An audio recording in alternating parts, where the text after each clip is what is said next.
Greg Powers, Dave Campbell's Texas football, and I'm out here at Frisco Panther Creek High School with head coach Clint Surratt. Man, it's been a remarkable 2023 season. What a ride that y'all went on this year. I want to start this thing off, man, and just ask you what it was like coaching this group of kids here at Frisco Panther Creek and really just being a part of a program where you guys had so much success. Yeah, it was a great year. I mean, obviously you mentioned, going 11-2 this year. Kind of wish we were still playing, but when you look back and reflect on all the year, I think we're super proud of how far we came, and it's a lot of hard work opening up a school and taking kids from a bunch of different schools and pulling them together. And I can't say enough about this team, and especially the senior leadership that we had this year. We're going to miss those guys, and so thankful the year we had.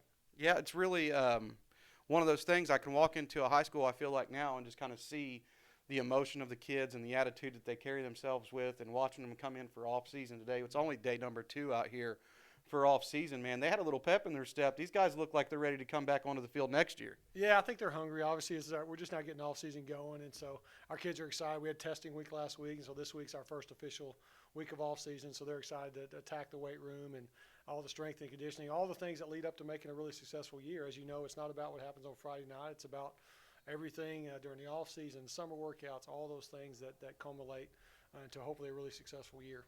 You know me, I'm a recruit, Nick. I like to talk about some of the top players, and you guys got some really impressive talent walking the hallways in this program now. You know, some people have turned the page to go to 2025, 2026, but you got a quarterback here in 2024 who really, he not only grabbed my attention, he grabbed my colleagues' attention at Dave Campbell's Texas football. When Carter Yates came out to the game, he was really impressed. Knocked my socks off at the next level athlete camp.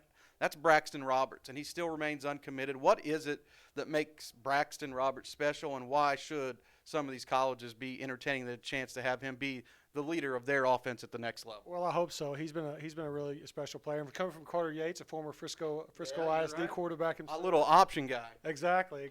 So that was really special for him to come out and do a story on Braxton and talk about him. And I can't say enough about Braxton and the year he had. Just an incredible leader on and off the field. Everybody sees that he has the skills to be a really successful quarterback. What they don't see is all the hard work he puts in the offseason with his teammates, with his coaches.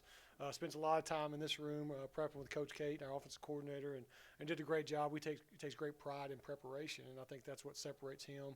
That and his ability to just to lead and just to never give up, never quit, and just when he's on the field, we felt like we had a chance to win, and we're going to miss him. And as far as the recruiting goes, he's got a few Division II offers and things like that, but certainly I wouldn't pick anybody else in the state. He's a special player. I'm going to go ahead and give my endorsement while I got people listening to me.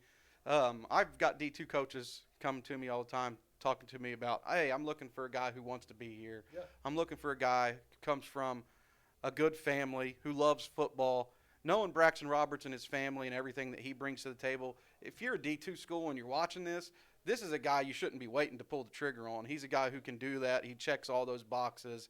And I think that he would be a steal at that level because I think he's got a D1 skill set. Good, sharp, quick trigger. Yep. And he's a guy who gets the ball out timely and accurately, and I think that's really important. So Yeah. Braxton Roberts is going to be one of those guys I think that has a chance to make an impact at the college level. Transitioning to 2025 and 2026, man, you're loaded. I mean, Sentel Simpson, I'm going to start there. I mean, it's not often you see a guy with his height have his athleticism, his ability to change direction. Yeah, he's a special player. Not a lot of kids are 6'4", 190 like he is and run the ball like he is. He's a different kind of athlete, and so we put him at running back, and I think he's a special player there. He plays some defense for us as well, plays some safety, and so just a really dynamic playmaker we're excited to have back next year. All right, I'm going to pin you down a little bit. If you had to put him at one position in college, do you think that you could do it?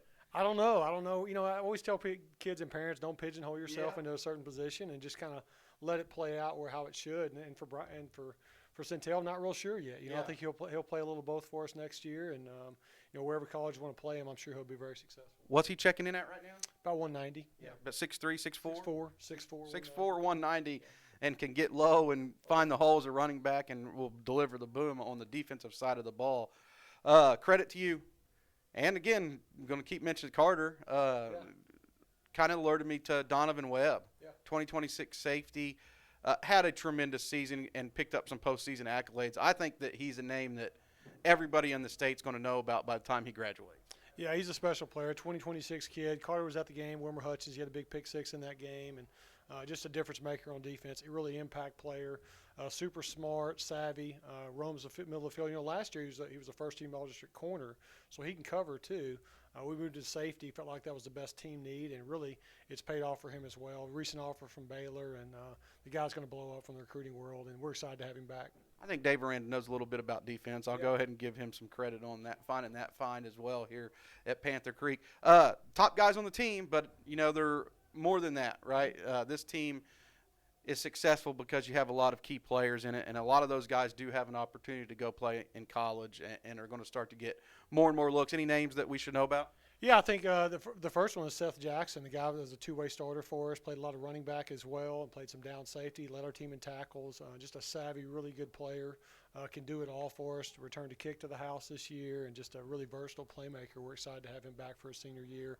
Another guy is Christian Trickett. I think he had around 1,400 yards receiving this year, led the state in touchdown receptions, and so he's another guy that can really, really run, got behind the defense a lot this year, and so I'm excited to have him back to build upon. We got some young guys too. Parker Ord is a 2026 guy who started his first games this year. Ace Traylor is another receiver we've got back, really solid player, and those guys are going to be key parts for us in our skill positions, and excited about their future. Big guys, we got some really good offensive and defensive linemen. One of the bigger ones is C.J. Baker, about 6'2", 295. We'll give him 295 for now. But just a bruiser up front, and he's back for his senior year next year. Another guy to keep an eye on is Liam Egert. He started defensive end for us this year, 2026 DN, 6'1", about 205. He can really play, got a high motor, and so we feel really good about what we've got coming back. We lose some really great players, but just like all programs, we hope to reload and have a great off season. And the bar's been raised, and in large parts because of that senior class and what they did this year. We're hoping to continue to build upon that. Credit to you and your staff here. I think you put the Texas high school football world on notice and doing a lot to help these kids achieve their dreams of playing at the college level. So, Coach Surratt, thanks for your time, and good luck as you continue to build on this season and are now firmly, I think, in the state championship hunt every year. I hope so. That's the plan. Appreciate you coming back.